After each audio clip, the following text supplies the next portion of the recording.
Mm-hmm. I Do you recall anything that's top secret that you're not saying? Or that you don't tell people? outside I intercepted and identified a lot of signals as the platform when I was in the service. Electronic warfare was what I was really good at.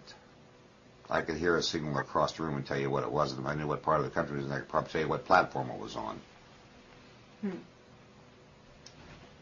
Interesting. What about psychotronic warfare? It's a very real thing. Do you think you were involved in that? I almost would have had to have been. But do I have anything in memories of it? No.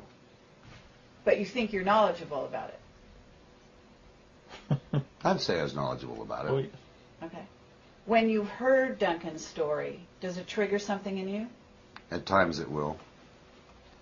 What's interesting is we both have experienced psychic attacks. And I mean just vicious attacks, to where they will keep us up for days. Are you psychic? Where were you at 1:45 today? Where were you geographically at 1:45? Pretty close by. We were getting here, weren't we? How close were you to Shoshone? We were in Shoshone at one point. Yeah, you drilled it. Okay, you drilled it. I said they're very close to, they're in Shoshone. Mm-hmm. At 1:45, I walked out.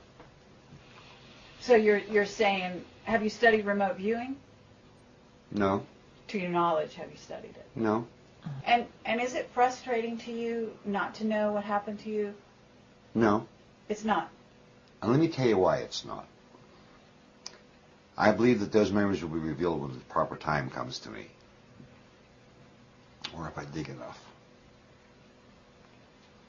I keep myself busy with my dogs, my wolves, and computers. Mm-hmm. And I have good friends who know me. They don't always understand me, and that's not important to them.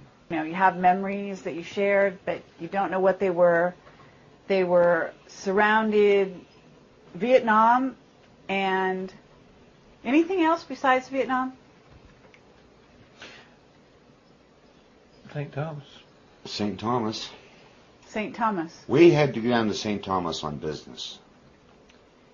And we're walking up through the marketplace, and there's an island off St. Thomas that we both knew. Mm-hmm. And as we were walking in the marketplace, this woman says, I looked at Duncan and said, I haven't seen you in many years, and I haven't seen you in about 20.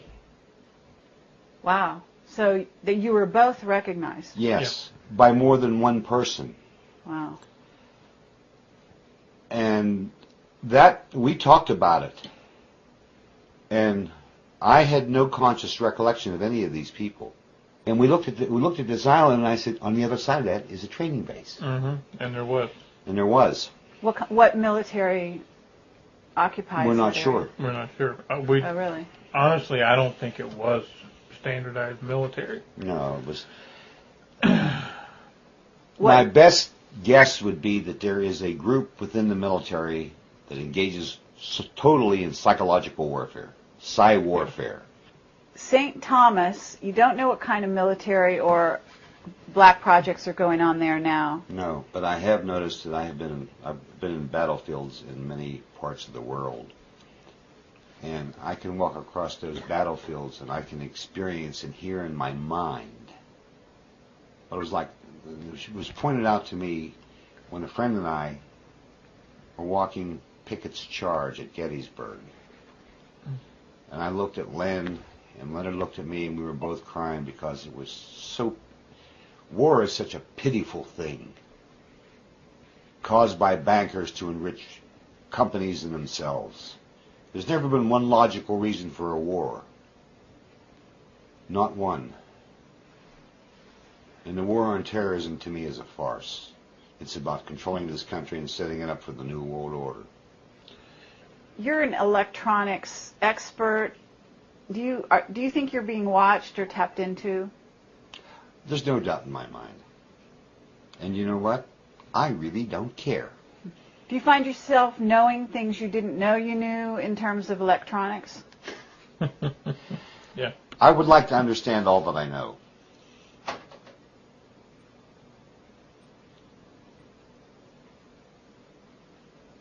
Pulse went through that speaker. Yep. The TV just went on by itself. No, Pulse went through that A side pulse speaker. went through. A psychic pulse was fired at this house. Just now? Mm-hmm. Is that what that sound was? Yeah, I wonder if you're recording anything. You're convincing me that you go back a long way. What happened after that would be an association between the two of you? Let me let Dunk explain something to you. That he ran into a gentleman at a coffee shop in Lexington, Kentucky. Okay. It was, trying to remember exactly where it was. I know it was Lex, but I can't remember. Sitting there, just having a cup of coffee.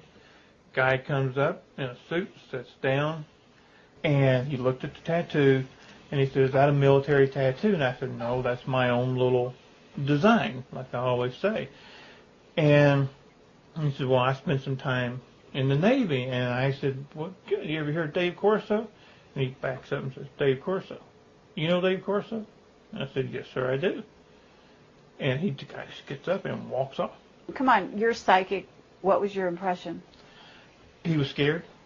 Mm-hmm. The man was terrified. He's not the only person who's come up to you or you've told that you met, because you started to tell another incident. Right, and I am totally blanking on that one, and this happens from time to time. And I remember telling you about it, but from there, it's just totally blanking out. What do you remember about it? That somehow my name got mentioned, and the guy said, "Dave Corso," and he described me down to the tattoos to Dunk, and said that was the best Marine Corps sniper in Vietnam. And I have absolutely no knowledge of it. Mm-hmm. But another thing that's interesting about Pahrump, there's over 200 vets, Vietnam vets that live in the hills around here. In this valley, there are over 800 ex-Special Forces types. So it attracts that. It is the largest known contingency of any location where there's that many ex-Special Forces types. Well, this has been a fantastically interesting exploration, and you guys are really revealing a lot of trust to allow us to come into your house, under these conditions and ask you these questions. And I just want to really thank you both. Don't expect your life to become any easier. Okay. No. Okay.